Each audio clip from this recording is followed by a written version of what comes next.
What is up, everybody? Welcome to a bonus Blue Wire Studio episode of Stay Hot. I'm Blaiden Kirk, joined as always by my two favorite co-hosts of all time in Matthew Spawnhour and Theo Ash. We're going to talk about some NBA basketball. Just an FYI, we will talk about rounds 2, 3. We're going to wrap up the entire NFL draft on our Monday episode. But for now, we're going to talk about the NBA playoffs because we have some fantastic series with the Bucks Celtics. We have the Suns Mavericks. We have the 76ers Heat. And we're watching Minnesota and Memphis play right now. And we'll get an idea of who's playing the Warriors relatively soon. But before we get into that, Matt, Theo, how are you guys doing today? I'm doing well. It's day 2 in Vegas. And I always say that wrong. Vegas. People always tell me I Vegas. do. I've been getting flamed on how I pronounce things all day. Tell them how you say hammock. Hammock. Yeah. Hammock. Wrong. Yeah. People from Wrong. Wisconsin know. The only valid state, along with Minnesota as well. But yeah, those two states are the only ones whose opinion matter in my eyes. I don't know. Hammock. What was the other one that everyone was mad at me about? Bagel. Yeah. Who says bagel? No one People says... from No. Look, people from southern No. Wisconsin say bagel, and people with parents from southern Wisconsin say bagel. It's bagel and hammock. But anyway, outside of that, I've defending that tooth and nail. That's okay. It's been good outside of that. Yeah, you and I have both been getting slender. I've been getting slender for my movie takes, and you've been getting Having slender for your... Ender's Game as a top 10 movie of all time. Well, that's objectively more wrong than bagel, ladies and gentlemen.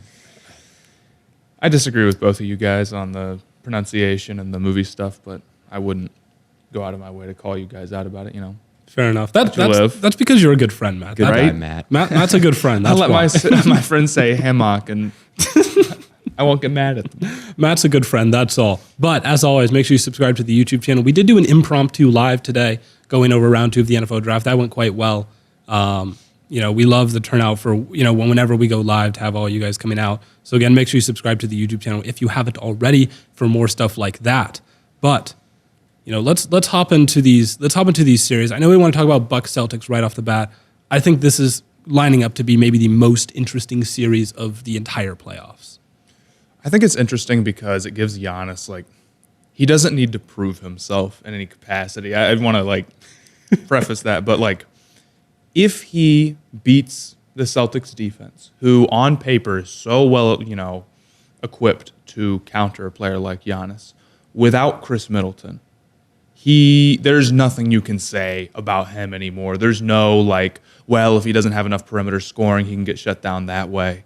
But I do think that having Middleton out, and I don't know what the timetable for him to come back exactly looks like, but I would assume that it's not good. He's guaranteed not to play game 1.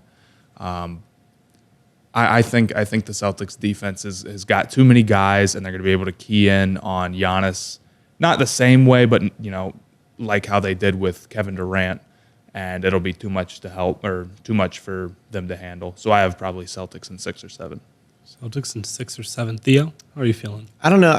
I got to think about the production a little bit more because I'm just trying to think of what guarding Giannis looks like for the Celtics and who does that fall on more than anybody? It could be Al Horford. They've got 2 Williams who can do that, and even Tatum and Brown are big enough and mobile enough that. So I guess it'll be a team effort. Is what I'm kind of talking myself into, and just will that be enough? Because thinking about the Suns finals last year and Giannis dropping 50, it's in that game 6 and all these blocks, it's he's a tough guy for me to bet against at any rate. And even if Middleton's not on the perimeter, drawing maybe some double teams, maybe you don't feel like you have to stay on him quite as tight and you can maybe help out on Giannis a little bit more. I don't know. I don't know if I want to bet against Giannis. I don't think that's a bad take at all. Because I was saying when Middleton went down, it was 1-1 in the Bulls series. I'm like, man, that's not good for the Bucks. That's a problem, and they won 3 straight. Right. But I think it's less about necessarily Middleton drawing attention, drawing double teams, but it's more the less respect you have to give the Bucks at the perimeter, the easier it is to guard Giannis. And on top of that, you've got so many guys on that team that are I like coming in as help and defensive, like Tatum is a solid matchup. Williams, solid matchup. You've got a lot of guys. You've got a lot of good interior defenders, a lot of good perimeter guys. Those guys are ready to go. And you saw how they did it with Kevin Durant, where they'd go and they'd bother those guys, or like they'd go bother Kevin Durant, and they'd throw double teams at him. And the second that he tried to, turn his back or do anything, they were ready to go and make things as difficult as possible for him. And that was with, Seth Curry and Kyrie Irving. And I know that offense wasn't really, the chemistry on the offense was pretty bad, but they still could get some serious spacing out there, some serious threats, and they were still able to do that to KD. Now, if, you saw in the Bulls series, like Grayson Allen stepped up big time. If he doesn't do that again, it's just Holiday out there, who's really, really creating on the perimeter. The one thing that I would worry about is it not when we talk about the difference between like Kevin Durant and Giannis. I feel like Giannis, we're talking about the best player in the NBA, right? We're talking about someone who, Theo, you mentioned in the Sun series, that dude isn't afraid of anything. So when I think about like, are they going to be able to like shut him down on the interior and because there's no like perimeter threat now, what does shutting down Giannis even look like? It's a good question. And these last couple games against Giannis for the Celtics this year, they've only played each other 3 times. Giannis has put up 20 points, 36 points, and 29 points in the 3 games. And his plus-minus has been in the negatives, albeit -1 for 2 of them. Plus for all of those games. Yeah, it's pretty noisy. It's pretty noisy. So, it is. But, like, man, even those, there's, like, 1 out of 3 games he's put up 20, or 2 out of 3 games, it's 29, 36, and 20. So... that's what you got to. You're happy if you hold them to just that. Really, it's only 30 points for the best player in the NBA. Yeah, no, anything under 30 a game is big time in this series. Yeah, and they've done a decent job at that through the 2021s. There was a period before that where looking at his just career against the Celtics where there was. They beat him in 2019, 2018. I can't remember. They've beaten. Now this was a long time ago. This is like almost like saying LeBron Giannis beat the Cavs. But yeah, these guys are. I don't want to say anyone is well equipped to like go against Giannis. He is one of like the most unstoppable players in the NBA. But if there was a team to be equipped to do that, it would be the Celtics team. Their defense is like that. Yeah, and I think like with Middleton out, you think of like the guard matchups and how Drew Holiday is a little bit streakier of an offensive, like a secondary offensive threat than you'd like. Although he's, Brook Lopez can score. He might not be like the number 2 guy there, but Marcus Smart can like make it so there's just not a lot of guard production at all for the Bucks. So I think I lean Celtics in this series. They were my pick before, and I don't think enough has changed. They just swept the Nets for God's sake for me to pick against them. So. And that's the other thing. I feel like Middleton and Holiday are both really streaky players as is. So you lose one of those guys, and you're really counting on Holiday to have big games consistently. So that's another thing where it's like if they can do this, they can beat the Celtics. Yeah. The problem is we underestimated the Bucks the first time, like the rest of the series against the Bulls after Middleton got hurt. After 2 rough games, it was 1-1, and Middleton's down. We're like, I don't know, and then the Bucks just beat the brakes off the Bulls the rest of the way. Because so Giannis is like that. He is. Giannis is like that. And the rest of Grayson Allen has had a really good series. I felt like he's stepped up and is more than just the dirty player that he was at Duke. So there's that. And yeah, I'm leaning Celtics. I don't know about you guys, but I know you had probably the Bucks in this I had the Bucks originally. And if Middleton was playing, I may stick with the Bucks because I had them going to the finals. But without Middleton, I do think that is. Like Middleton, that's a big deal for them. Top 40 player. And on defense as well. Now it's harder to match up against the Celtics on offense, which we didn't even really talk about. But, they're going to be able to do their thing. So I'll go Celtics in 6 or 7. You're both picking the Celtics here. I'll be different. I'll pick the Bucks just because I'll put my faith in. I'll put my faith in Giannis. But let's talk about stopping the Celtics real quick because obviously Giannis is one animal, but the Celtics do have 2 more on the other side. So you're on Celtics now that Middleton out is but we do think it's possible. Like, what do you think the path to beat the Celtic or the Bucks getting past the Celtics looks like without Middleton? Is it just Giannis dominating, or is there like an X factor in the series that maybe? Okay, why don't we ask how long is Middleton out? That's the first He tough one. to is, know, he but is it's- he will not be out the whole series if it goes to 7. That's the other thing. Okay. Right. I don't think so. But like it's one of those injuries where he could come back, but is he going to be back and okay and healthy? And how do you rush him back? And if it gets to a game 7 and he's not really ready to go, do you say, well, the season's on the line, dude, you got to play? Like it's tough to know with that type of stuff. And I'm not going to speculate too much on it. But I think with stopping the Celtics, I mean, the Bucks. The other thing is that the Bucks do have a much better defense than the Nets. Yeah. And I just think that you want to force them. It's like any other team, you know. You want to force them into tough shots and living and dying by like the ISO game stuff, how they were at the beginning of the year. So because now the big step for the Celtics this year has been the ball movement, right? Right. They're getting everybody involved, and they're not relying. And they still have, you know, obviously the Tatum and the Jaylen Brown ISO stuff, but they're not relying on it as much because even if they're a great player, you can still rely on it too much.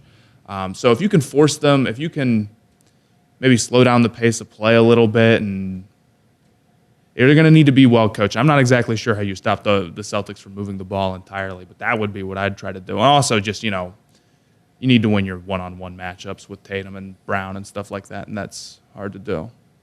Ritter just went, oh, we are receiving word. We're not going to talk about the draft. That the Falcons have the greatest quarterback room in history now with Felipe Franks. Desmond Ritter and Marcus Mariota. Guess what, though?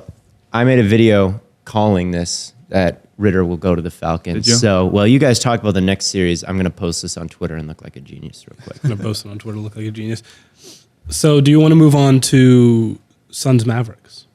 Oh, you're going to move on to that series while I can't talk okay. about Yeah, no, I'm playing. Matt, go, you go first. We can talk about Heat 76ers. Why don't we finish up the East here real quick? So Joel Embiid has the worst luck of any player. Like he is injury prone, right? Yeah. But getting like a concussion. This one is he's in like a soft tissue. Like yeah. 4 minutes left to go. This isn't some like lower body, like, oh, this is reoccurring. This is bad luck. He got an elbow to the face on a Siakam Euro step with 4 minutes to go in a 30-point game to close out the series. And now he is out indefinitely. And I do not think that the 76ers have a chance against the Heat without him. I don't think so either. I mean, You're right. Harden did not really silence the doubters with that first series against the Raptors. And they won that series. They ended up not choking. Like it kind of seemed like they might there for a second. But yeah, he didn't look like one of the best players in the NBA. And he hasn't for some months now. And he hasn't dropped a 40-point game all season, which is probably I don't even know how many times that's happened in Harden's career. I mean, probably hasn't happened since he was like even if he had silenced the doubters, Harden, like the one thing that I've always preached with Harden is like Harden's another guy that has horrible luck, where it's like he gets in a position like prime Harden would get into positions where it's like, wow, they could make a finals run, and then his whole team's like cooked. He has no chance. And now we're in a position where it's like he's not even prime Harden anymore, and he doesn't, have Embiid. I mean, there's just even if he was playing at his best, I don't think they would have the firepower to get it done. And it'd be a mistake to talk about this series as if Embiid is going to be out the whole time, but now he's dealing with this hand thing, and he's got that orbital fracture, and he's got a concussion. You're probably going to, like, if you go down 2-0 to this Heat team, which is, we're talking straight up, I probably would have still picked the Heat in 7. Now it gets really tough. And with the Harden stuff, I am not like a Harden hater. Like, I like Harden pretty well. But he was not playing well against the Raptors. And now with Embiid out, he's going to get even more defensive attention, and he's going to have to do even more. And I feel like the stamina stuff is really, really hurt Harden at times, where if like you get late into the games, you can see it's like going for fouls a little bit more than really trying to score yourself. And that pushed DeAndre Jordan into the spotlight. and you've got that's not good. Yeah, dude. I mean, they're going to start DeAndre Jordan for every game that Embiid misses, and it's just. And it might just be one, but like, how often do teams that win game 1 go on to win the series? Especially a 1 seed, like right. The Heat would probably be favored anyway. Right. So like the fact that like it's not like Jimmy Butler's missing game 1 or like Embiid's missing game 1 against the Raptors. They're still I think when the home team wins game 1, it's like they have an 85% chance of winning the series. Yeah, like something crazy. Yeah. So yeah, The Heat are banged up too. Lowry's been hurt. Butler has been hurt, but it's not. Yeah. So maybe they could steal game one like that, but they looked real good against the Harden Hawks. narrative completely on the line here in this series. He's either going to play well and keep him in the series, or he's going to not. And I'll make you a deal, James Harden. You ball out and get a win in game one against the Heat. I'll buy a James Harden jersey. This will mean a lot to James. It will mean a lot to him. That his biggest He fan doesn't have many fans nowadays. his biggest so fan it will buy really might. his biggest fan will buy a jersey. I don't know. We got Bulls got next is probably his biggest fan. Probably. But yeah, no, I agree. Like the Heat again were my pick to win this series. I had the 76ers losing in 7 to the Raptors. They ended up not choking that away, so I was wrong there. But yeah, it is a matchup where it's like Maxey and Harden. You know, Maxey's a nice player. Harden has been bad. But yeah, DeAndre Jordan getting forced into the spotlight is a major problem because he's one of the worst NBA players in the league as it stands right now. The effort's low. The mobility is low. He's not as physical as he once was. It's like he's never been a good shooter. So it's like, what are you offering at this point? Do you guys think if we made that rankings quiz, but for like the worst players? He'd be low. I mean, Halliburton also, he's good defensively, but he's been brutal offensively. So it's like, are they just going to be able to put enough points on the board, you know? And against, I think that's also the question about the Heat, right? Is like, are the Heat going to be able to put enough points on the board? Because their offense has been the subject of some questions. So I guess there's that, but I feel much better about Going it. from Embiid to DeAndre Jordan, It's got to be the like spacing problem. It's just such a big gap because you're going from Embiid, who draws these like ridiculous double teams, and you have to do that, and no one can guard him, and he can do anything from the perimeter or inside, and he's just needs aggressive defensive attention all the time, no matter where he is, to DeAndre Jordan, who isn't going to space the floor properly and makes it hard to play, you know, certain lineups and stuff. So it's such a wild change. And I think it's going to make everything so much harder on Philadelphia perimeter scorers that are already, like James Harden, already not making you feel great. Or Maxey, who's been playing good, but you're asking a lot out of Tyrese Maxey. Yeah. So yes. I probably have the Heat in this one. Depending on, I have a hard time seeing the 76ers clutching up a game without Embiid, depending on how long he's out. But then I think even if he plays, he's going to be... And he's got the broken finger, too. You know, he's banged up. Dude is banged up. So, as he always is at this point in the year. It's just the way it falls for him usually, so... It sucks. Embiid deserves more, I fear. But you know who else deserves more? The fans. Theo. I deserve more. Theo. And that's why, Theo, I'm offering you this great deal with our good friends over at PrizePicks, you know, where they make daily fantasy super easy. You know, I'm excited to see what baseball player you're going to pull out, if you can think of a third one. Bro, how many baseball players do you legitimately think I know? 0. I know Mike Trout. I know Aaron Judge. Okay. Judge is a guy we haven't mentioned. Have we not? Okay, I'll do Judge then. All right, PrizePicks offers more NBA props than any other DFS operator and offers every player and stat category you can think of. You pick 2 to 5 players and an over-under on their projections, and you can win up to 10 times on any entry, and it's just you versus the projected numbers. PrizePicks allows mixed sport entry, so for example, you can take the over on Jason Tatum combined with the under on Aaron Judge in the same entry. Users that deposit and use our promo code will receive a 100% instant deposit match up to $100. Just be sure to use the promo code STAYHOT. So don't hesitate. Check out prizepicks.com and use the promo code STAYHOT, or go to your app store, download the PrizePicks apps today. PrizePicks is where daily fantasy is made easy. All right. Do you want to talk about your Phoenix Suns, Theo? Yeah, let's talk about the Suns. We got Booker back. Hey. I couldn't watch the game where they closed us out because the draft was happening at the same time, and we were live on that. We only had one TV. So, word on the street is it was a Chris Paul masterclass, the point guard, following up his 4-point performance in Game 5, a loss, and now he mostly played good outside of that one. I mean, he took Game 1. There was that run that they were up pretty big, and then the Pelicans went on a run. It was looking like the Suns were on the ropes. He took over that game, played very well in basically every game but Game 5, which was a little bit disappointing. So Chris Paul, again, multiple times in this series, was on fire, couldn't miss, put the team on his back. I remember there was a point during the draft where you look at your phone to like just check on the game. You're like, Chris Paul's 11 for 11. He went 13 for 13 with for 33 points. You Again, can't- this is a guy who they will try to tell you is not clutch. This is a guy who is not a winner in a closeout game versus the Pelicans. Went 13 for 13 following a playoff run last year where he was dropping like 40-point closeout games. Chris Paul, I want him on my sleigh when things are going wrong. Anyway, but like, yeah, it was a brutal series to watch as a Suns fans. The 3-point shooting just was horrific. Couldn't hit a broadside of a barn.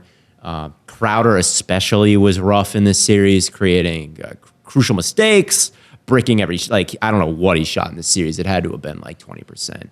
So they were not, it wasn't like they weren't getting open looks against this Pelicans team. They were. I think all of this could have been a sweep even without Booker out if it wasn't for the Suns just missing all the easy looks and the Pelicans hitting all the hard looks. Like, it wasn't like, oh my God. if it wasn't for the Suns not playing well and the Pelicans playing well.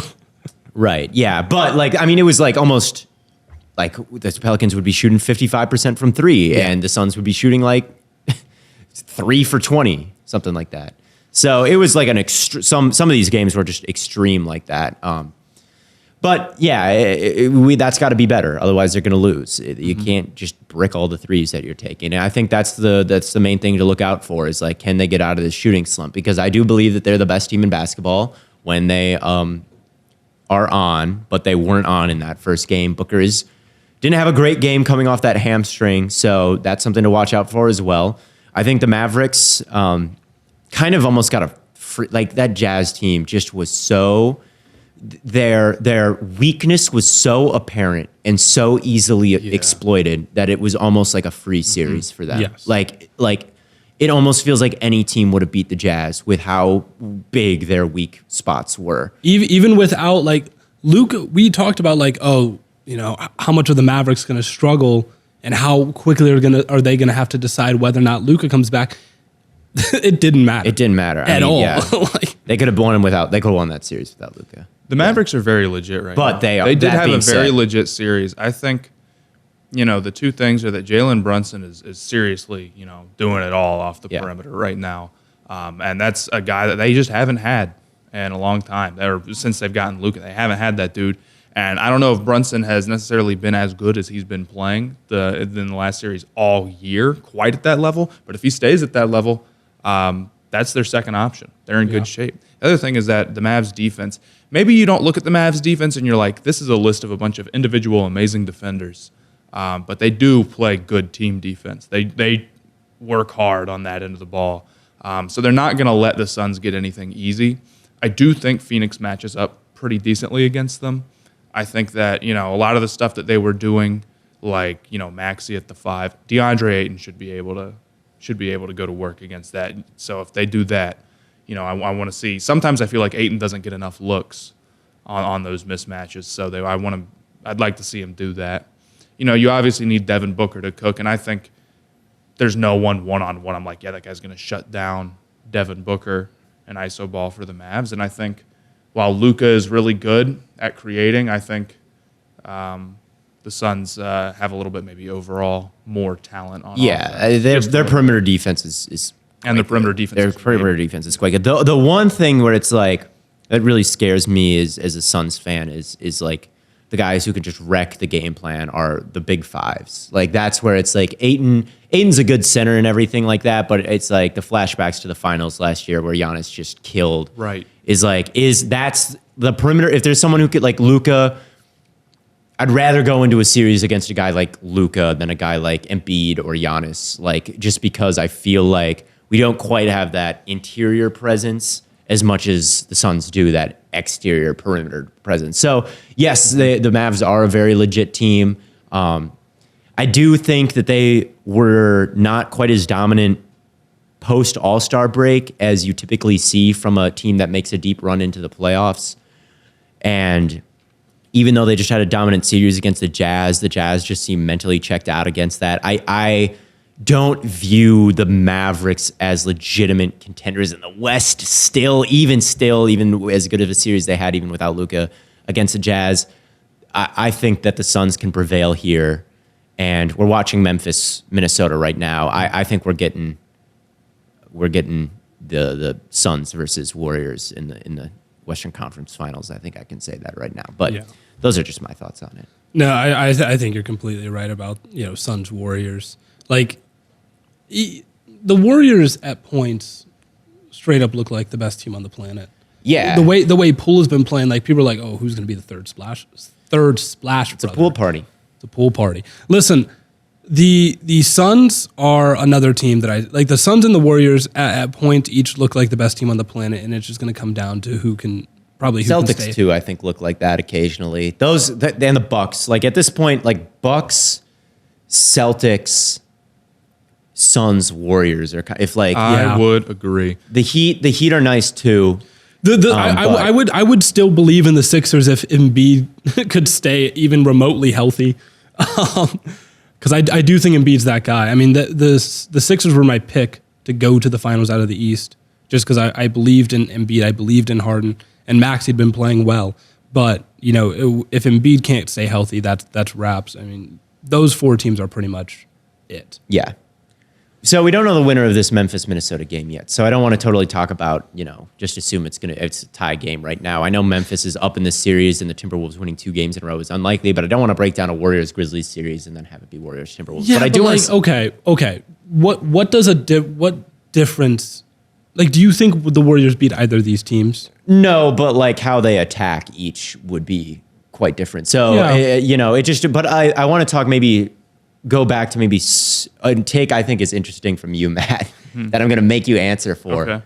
Suns versus Pelicans. Pelicans get eliminated. Yes. But they took a good Suns team, not quite the distance to 7, but they gave them all they could have. They gave them a good fight. Zion coming back next year. Mm-hmm. They've got the draft. They've got free agency. This was a great year for the Pelicans, right? Like they turned it around and made it a series. Like no Pelicans fan is going to be unhappy. Next year, what do you think the expectation should be? Because most people think like this could be a real contender here soon. I don't want to say that I'm like low on the Pelicans or that they're overrated before we see them pick a top 10 pick. Yeah. Or like there's a lot to be done to the team, but I do think that there's definitely some potential that they will be, just because I still see a lot of problems with the team. Herb Jones, getting a lot of hype on defense, but I still think that when you get Zion back, that team defensively is exploitable, right? Like it still can be beaten, and it was even with Herb Jones out there.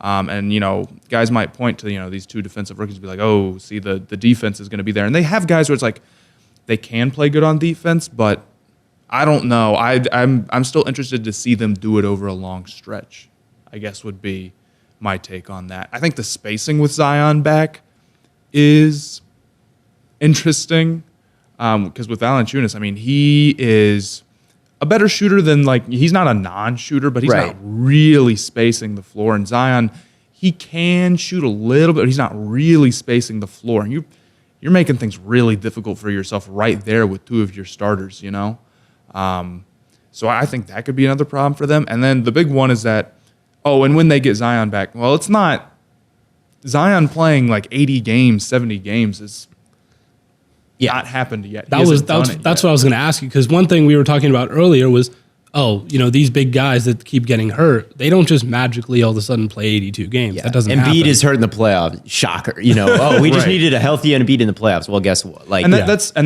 how the injury stuff goes, right? Like someone who is injury prone like that. And sometimes guys turn it around. Some guys times they do, but a lot of times when a guy is injury prone, it's not like the NFL. It's like where it's a roll of the dice whether they play. It's like you play 82 games. If they're injury prone, they will get hurt, and you can't really rely on them. I get the logic with the Pelicans. It's like, okay, you have a team that just challenged the 1 seed without their best player. They're going to get their best player back. They should be significantly better, and the expectation should be significantly higher. And I don't necessarily disagree with that depending on what they do in the offseason, but I think it's more complicated than that. And I still think there's a lot of problems with the team. Yeah. You also have to rely on maybe the team also just overperformed. There is there is a little bit like maybe they do worse in one game. And it's like if they won this in 5, would we really be talking about it? Right. If the series wasn't 2-2 at one point, would we really we would, but like it's still, a good Pelicans team that went and won in the play-ins. I don't want to take away too much from them. But I don't think they're necessarily just a Zion addition away from being this perfect team, although their offense would be pretty fun. That's my thing is like so many times star power can get it done in the NBA. Like maybe that's a dumb thing to say right after the Nets got eliminated. Right. But the Celtics have star power too. Yeah. But I think I'm higher on Brandon. I'm so high on Brandon Ingram. You're not wrong for like that. as a scorer, I think he's just about as good as anybody in basketball. Like I don't think he's far off from KD. I don't think he's off from Booker or whoever you want to say. Like he can the mid-range game is killer. He killed the Suns many times, just like taking it straight to the basket. Maybe the 3-point shooting could get a little bit better from him. He's not quite what you'd consider like one of the deadliest guys in the league, but I mean, he's gotten better every year, and it's not unreasonable to think that even next year he could be averaging some ridiculous amount per game. So there's that. I love a healthy Zion, again, an all-star. Oh, yeah, I mean, super efficient. Like I think that duo can just carry it by itself, and the fact that they got this far without that duo makes me relatively high. I think that they can certainly win a playoff series or two next year.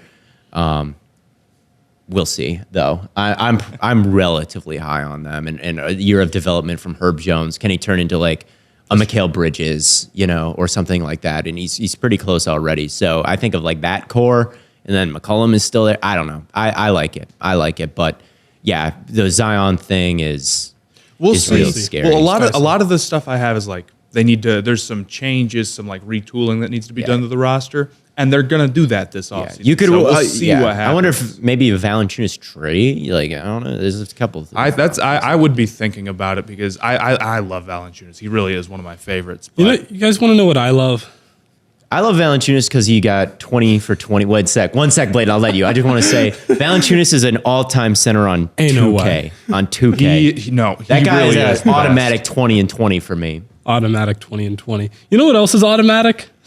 What's on it? Okay, now you can transition. I just had to get that 2K note in there just because he's fair enough, so good Theo. against. Listen, I love Manscaped so much that I have 3 shirts. Man, your whole wardrobe is Manscaped. This isn't a joke. Like, you think I'm capping. I'm not. I will go home and make a TikTok about how I have 3 Manscaped shirts. Support for Stay Hot is brought to you by Manscaped, who is the best in men's below-the-waist grooming. Their products are precision-engineered tools for your family jewels. Manscaped's Performance Package, the ultimate men's hygiene bundle. Join over 4 million men worldwide who trust Manscaped with this exclusive deal for you, 20% off and free worldwide shipping with the code STAYHOT at manscaped.com. If my math is correct, and I think Theo's math was this actually yesterday, that's about 8 million balls. The Performance Package 4.0 has arrived, and dare I say, it is a game changer. Inside this package, you will find the Lawnmower 4.0 trimmer, Weed Whacker ear and nose hair trimmer, Crop Preserver ball deodorant, Crop Reviver toner, Performance boxer briefs, and a travel bag to hold all of your goodies. And first off, the Lawnmower 4.0 on its own. This trimmer is the future of grooming, and dare I say, the greatest ball trimmer of all time. Like LeBron James of ball trimmers, easily. Their 4th generation trimmer features a cutting-edge ceramic blade to reduce grooming accidents thanks to their advanced skin-safe technology. The Lawnmower 4.0 is waterproof, so naturally, no hair on the floor. Like, take it in the shower, man. And also has a 400K LED spotlight if you need a more precise shave. Because this trimmer is waterproof, again, say goodbye to the mess on the floor, man. You thought that was good, but do you want to take your grooming even further to the next level? The Performance Package 4.0 also includes the Weed Whacker nose and ear hair trimmer. The Weed Whacker is also waterproof because why wouldn't it be? And provides proprietary skin-safe technology, which helps reduce nicks, snags, and tugs in those delicate nose holes. Their Crop Preserver ball deodorant and Crop Reviver ball toner will change the way you approach your hygiene routine. And trust me when I say this, fellas, your balls will thank you. They will thank you. Manscaped even threw in 2 free gifts to their Performance Package 4.0, the Manscaped Boxers and the Shed Travel Bag. Bring your comfort and boxers to another level. It's time to take care of yourself. Go to manscaped.com, get 20% off plus free shipping with the code STAYHOT. Stay hot like a podcast. Like the podcast, Hey. stay hot. Stay hot like the podcast. But do we have any more basketball to talk about? You know what we didn't talk about today? What didn't we talk The about? Cleveland Cavaliers, man, and the future of the Cleveland Cavaliers. Yeah, I mean, now that teams are getting eliminated, I think that we can kind of talk about, kind of the future of some of them. It's like we've talked about the Jazz a lot before, and it's like the Jazz just got eliminated. What the hell are they going to do this offseason? And we thought about it, and we talked about it on our NBA lives before, and the answer we keep coming up with is like, I don't know. I don't know what the hell they're going to do. So maybe that's something we can now that it's like officially done. Right. Here's what I think they'll do. I think that they're going to keep it together because teams never blow it up when they're supposed to. They never do.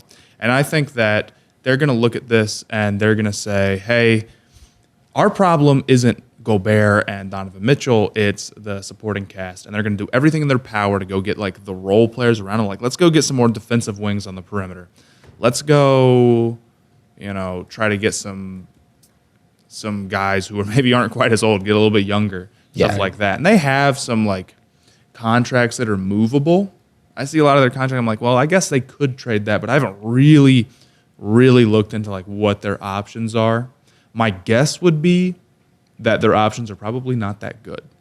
Right. That's what it comes down to is like they're a little bit in just a corner where it's like your options are just totally blow it up. Get rid of Donovan Mitchell, get rid of Rudy Gobert, and just totally rebuild after that. It's tough though because, that means you're probably getting fired. You're not seeing the end of the rebuild. What if the coach has got to be on thin ice right now, and maybe that's their solution, fire him right now. I mean, it was a monstrosity what they were doing in that game, like in that series against the Mavs, where it was like so obvious how to beat them, and they just had nothing to stop it. And it's like they've been mid for so long, like maybe it is just time to maybe fire the coach. Maybe that's the big change we make. Is this coach surviving like a horrible season with probably not. If they're rebuilding, maybe they're just clearing house. So no, and like same with the GM, same with everyone. It's like, can they survive a bad season? Probably not. They're not going to rebuild. Like the coaches and the GM, they're not going to be like, oh, we're already not winning. Let's win even less. Right. They're like, if my job's on the line, what am I going to try and do? I'm going to try and get better in the immediate, or at the very worst, like stay the same. Right. There's no reason to totally change. Yeah. So Matt, I do think that you're probably correct where they're probably not going to do the big exciting the big trade. The big thing would be trading Donovan Mitchell. I think that there's a good chance that he may request a trade. Yes. But I would say that even if that happens, first off, the Jazz will get somebody back for him. They're not going to just like people like, well, they'd lose Donovan Mitchell. Yeah, but they're getting, it's like, you got to keep in mind, they're getting people back in this trade. And if they get, another good young player who's maybe not Donovan Mitchell, but if they get a few good young players, they might say, let's retool the rest of the roster like we were going to before. Let's keep Rudy Gobert because that's our guy. And let's see if we can, be a playoff team that's moving in the right direction instead of the wrong one without going through, an OKC rebuild. Because, again, teams just don't do that that often. Not that many teams can do it, Right. So I think, I see a lot of Rudy Gobert trade talk, especially, because I follow the Hornets and whatever. And I doubt that they move him unless he's like, I want to be moved. The other team that I think is an interesting, where do they go from here is the Nets, now that they're just totally out of here. And they have been for a while, so maybe people have thought about this already. But I think about it man, ownership and the GM, they've got to be sick of Kyrie, right? I mean, this whole season, the whole sitting out, he played half the games this year. And you add on top of that Ben Simmons, who has apparently, maybe this is just propaganda by the team, been there's the mental side of it is making my back worse. I don't think that's quite how that conversation went down, and it might just kind of be anti Ben Simmons, but he seems to have a lot of roadblocks in his way to getting there, and Kyrie's unreliable, and KD's at this point unreliable when it comes to his playoff performance, the playoff performance that we just saw. And probably much more important than that because KD is still one of the best players in the world, in my opinion. Like just his general health. So like, is there any way that this Nets big three, this what was supposed to be a super team, is salvageable for next year? I think I don't love their odds, but yes, like the Nets would be, if they blow it up, it could be 50 years before they get this type of talent again. Maybe not 50, but like 20 years until they get this type of talent again on their team. We talk about like to win a championship, you almost always need one of like the top 10 or 15 best players ever. It's that high of a standard. Yeah. And they have one in Kevin Durant. Yeah. I see their problem, and they've got a guy in Ben Simmons who they could, I know it's been a long time. I don't want to push, Ben Simmons is going to go change the Nets' life because, I just don't know when he's going to play at this point for whatever reason, but that could be a big get for them. They have 2 other first-round draft picks that they got in the Harden trade to retool the team. And I feel like a lot of their problem was not a talent thing. The problem with the Nets, the reason why they, got shut down a little bit by Boston, not a talent thing. Not, Kevin Durant and Kyrie aren't good enough. No, it's because they didn't move the ball well. You have terrible team chemistry because they've played like 15 games together. All their best players have hardly ever played. And the funny thing is, the team that was super talented but didn't have it together because their ball movement wasn't good enough was the Celtics at the beginning of the year. And they ended up figuring it out. Right. I think I just think they need a little bit of like momentum. I really do. Well, they've got to play the regular season together. Right. I know they want to it's like load management to the extreme. You have to play together. You have to be a cohesive team together. Yeah, because if next year they run it back, like Simmons, Kyrie, KD, you're stupid if you think that core can't win a isn't capable of winning a championship. Like ideally in a perfect world where they play 82 games and they love each other, like that's extremely dangerous, right? But yeah, they just need to get in a groove. The whole time they just haven't been able to do that. So their best bet is just like, please, just for 1 year, can things go right? Kyrie, please. And it comes down. Yeah, they have to buy in. Kevin Durant has to buy in. Kevin Durant has to buy in. Kyrie has to buy in. Ben Simmons has to buy in. You have it's not like it's just those 3 too. Seth Curry, amazing. Joe Harris, amazing. And you can. I'm a big Patty Mills. Patty Mills is great. Bruce Brown, you've got other guys there, and maybe you need a few others, but you have the assets to go make the changes and mold the roster to what you need to do and what you need to go get. And you're in New York, so if you need to go get some other veteran role player in free agency, you can do it, and they have a middle-level exception. I think that if Kevin Durant and Kyrie, both their legacies are kind of similar, right? Can KD do it without the Warriors? Can Kyrie do it without LeBron? And the only way I think that they can, but the only way they're going to be able to prove it is if they go buy in and win with this team, because they can do it. They just have to. Yeah, and it's tough for them. It's like personality. It's like personality. You just kind of 2 prickly like guys who aren't totally like. They're very not that this is a bad thing.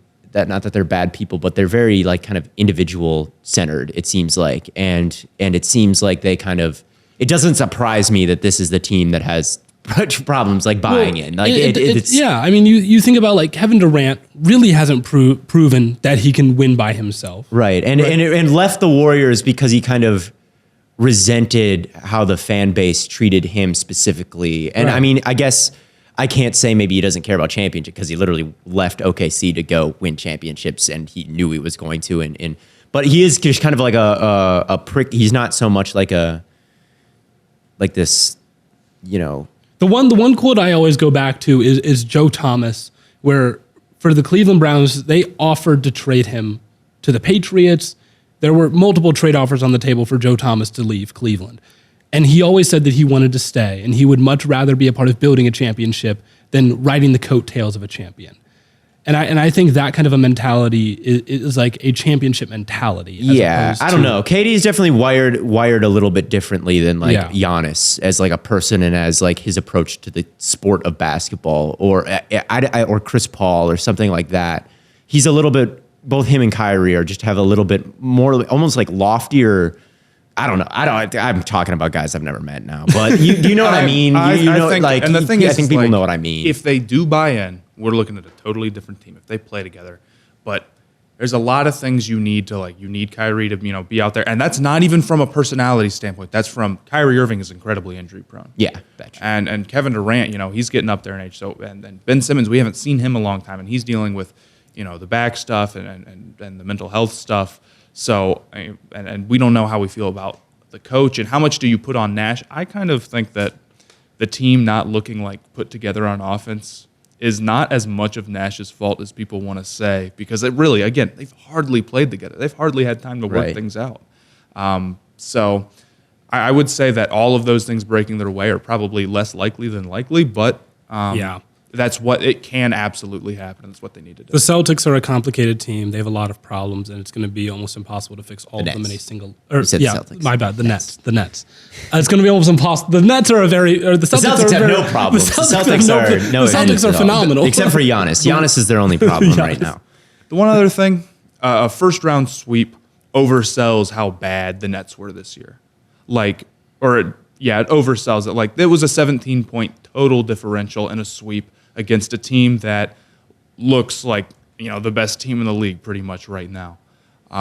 So I think there's a lot of ways where that series it looks a lot more competitive, and I think there's a lot of ways where the Celtics end up going and winning it all, and it's like, well, I think it looks worse than it does. Not to, take away from what the Celtics did or to give excuses, but. Yeah. I also want to say one thing about Kevin Durant in the series that he just had, because we haven't really talked about it yet. Mm-hmm. Obviously, not a good series from Kevin Durant. But I believe that the Nets had an 8-19 record without KD this year. 8-19. With KD, they went 36-19. Right. So he's still a really good player. That's my KD take. He had a bad series, and that's not okay. Yeah. But it's not. KD had a really good season and is extremely valuable to the Brooklyn Nets. So that's my defensive. I'm not the world's biggest KD fan, but that's my defensive. Two more things before we get out. One, we just got word that Malik Willis is a Tennessee Titan, which I think it makes sense. You don't need. I think that's a good fit for him. Yeah. Tannehill is not garbage. I don't think Tannehill is someone who really dictates how the defense oh my God, this quarterback is so dangerous. He can read 1, 2, 3 and hit the third one on the run when he's just not that. He's not this superstar. He can put up good numbers, but he's someone that can start for the Titans for a couple more years. Absolutely. Malik Willis falling to where he did, honestly, again, I had a third round grade on him, and I brought him up significant from where I originally was on him from the stance of when I first saw some of his games. You thought I remember. He looked undraftable in some games in 2021. He really did. And then as the process went on, he could be a top 5 pick. He could be a top 10 pick. I moved him up a little. I bought into you can teach him some of these things, but still, I never brought him higher than a third round pick. So that we're not going to get fully into it. Dean is another guy we'll talk about. We're going to recap, the draft on Monday. Yes. So we're going to talk about that, and then as we're getting out of here, the Minnesota-Memphis game is just coming out of halftime, so we'll touch on that probably in the next episode as well, depending on the result. That pretty much wraps things up. Matt Corral still on the board. Hey. Excited to see where he goes. But as always, tons and tons of content coming away on all platforms. We do have an episode coming out Monday, of course. So we're going to go over all this stuff on Monday. Thank you all for joining us. It's been an incredible weekend in Vegas. Tons of content. And as always, from Corn Boy, Bird Boy, and Lemon Boy, we will catch you all on the flippity flop.